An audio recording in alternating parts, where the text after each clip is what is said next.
सड़क के नल के पास औरत सारे बहस कर रहे होते हैं। हवा में मटके उड़ रहे हैं। तुझसे पहले तो मैं आई।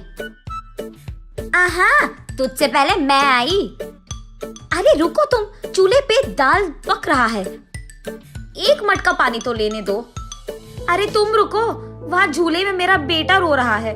अरे निकलो, तुम्हारी कहानियाँ। चूल्हे पे दाल पक रहा है तो मैं क्या करूँ, और झूले में बच्चा रो रहा है तो मैं क्या करूँ। ऐसे उन दोनों औरतों को बगल में धकेलकर तीसरी औरत नल के पास आकर उसका मटका भर देती है। इतने में वही बगल में आमने सामने घरों में रहने वाले मंदाकिनी और मंगतायरू उनके अपने अपने मटके लेकर वहाँ आते हैं। एक दूसरे को देखते ही वो दोनों गुस्से से लाल हो जाते हैं। मंगतायरू और मंदाकिनी दोनों सास बहू हैं और दोनों एक ही घर में रहते थे। मंदाकिनी मंगतायरू से बहुत लड़कर उसके पति को मनाकर अपनी सास के घर से बाहर आ जाती है। दोनों का अतीत उनके सामने आता है। एक मटका पानी लाने के लिए इतना नाटक करती थी। जब भी कुछ काम बोलूं, यहाँ दुख रहा है, वहाँ दुख रहा है कहती थी। और अब देखो, मेम साहब सुबह ही उठकर मटका में पानी भरने नल के पास आ रही है। सुबह उठते ही सारे पकवान को भैंस की तरह खाती रहती है, चीजों को यहाँ से वहाँ तक नहीं लगाती है। लेकिन अब देखो, भैंस चल के आ रही है मटके पानी के लिए। ऐसे एक दूसरे को कोसते हुए वो दोनों नल के पास आते हैं। सबसे पहले मंगतायरू पानी के लिए उसकी मटका नल के नीचे लगाती है। लो, आ गई भैंस। आते ही अपना मटका लगा दिया इसने नल के नीचे, जैसे इसका बाप का जागिर हो। ऐसे उसका मजाक उड़ाकर मंगतायरू की मटके को एक जोर का झटका देती है। बस मटका ऊपर उड़कर नीचे गिरता है। बाप रे, कितनी घमंडी है ये।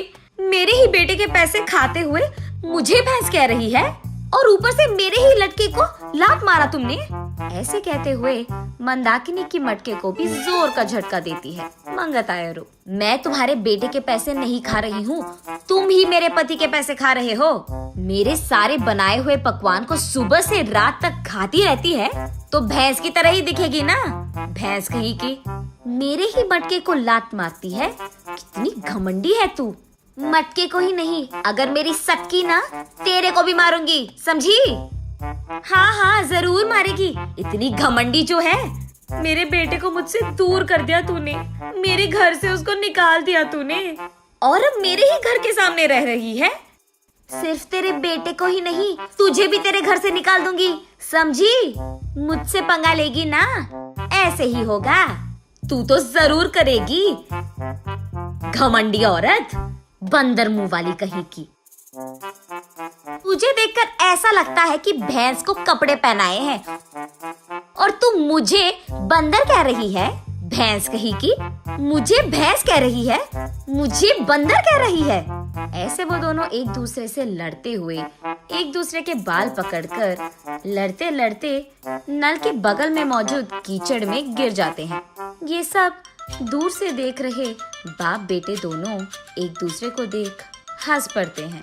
मंदाकिनी घर में सारा काम करते हुए रहती थी। उसे देख मंगतायरू, क्यों बहू, लगता है कि नल में ना पानी खत्म हो जाएगा, जाकर दो मटके ले आ बेटी। ऐसे ऑर्डर देती थी मंगतायरू। मंदाकिनी के हाथों बनाए सारे पकवान खाते हुए वो हमेशा शिकायत करती थी कि इसमें नमक कम है और इसमें मिर्ची ज्यादा है, ये तो बहुत तीखा हो गया, ये तो बहुत मीठा है। उसके शिकायत सुनने के 2 दिन बाद तक मंदाकिनी रसोई घर का मुंह भी नहीं देखती थी, रूठ कर अपना मुंह लटकाती थी। तब चुपचाप मंगतायरू को ही सारे काम करना पड़ जाता था। जब मंदाकिनी सारा घर को साफ करके 2 मिनट लेट जाती थी, तब मंगतायरू, घर के सामने रंगोली कौन डालेगा, तेरा बाप। ऐसे वो दोनों हमेशा बहस करते हुए लड़ते थे। संदीप ऑफिस से लौटते ही एक तरफ मंगतायरू और दूसरी तरफ मंदाकिनी, दोनों उसको शिकायतें खूब सुनाते थे। ना अपने बीवी को बोलता था और ना ही अपनी माँ से कह पाता। अपने आप में बहुत निराश हो जाता था संदीप। बहुत दिन देखने के बाद अब उसके पास ताकत नहीं था। वो एक दिन अपने पिता के पास जाकर ऐसे कहता है, पापा, मैं घर से अलग होने की सोच रहा हूँ। आपकी बहू भी मुझे हर रोज इसी बात के बारे में सताती रहती है। हाँ तो तुम सच में अलग हो जाओगे बेटा? तुम्हें क्या लगता है अलग रहने से इन दोनों में ममता जाग उठेगी?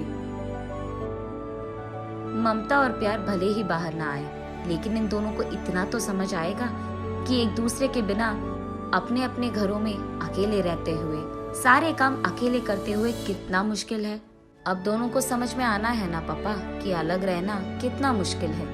ऐसे कहता है। हाँ ठीक है, तुम्हारी मर्जी, लेकिन अभी के अभी कहाँ जाओगे बेटा? मैं कहाँ जाऊँगा, हमारे घर के एकदम सामने जो घर है उसमें किराए पे रहूंगा।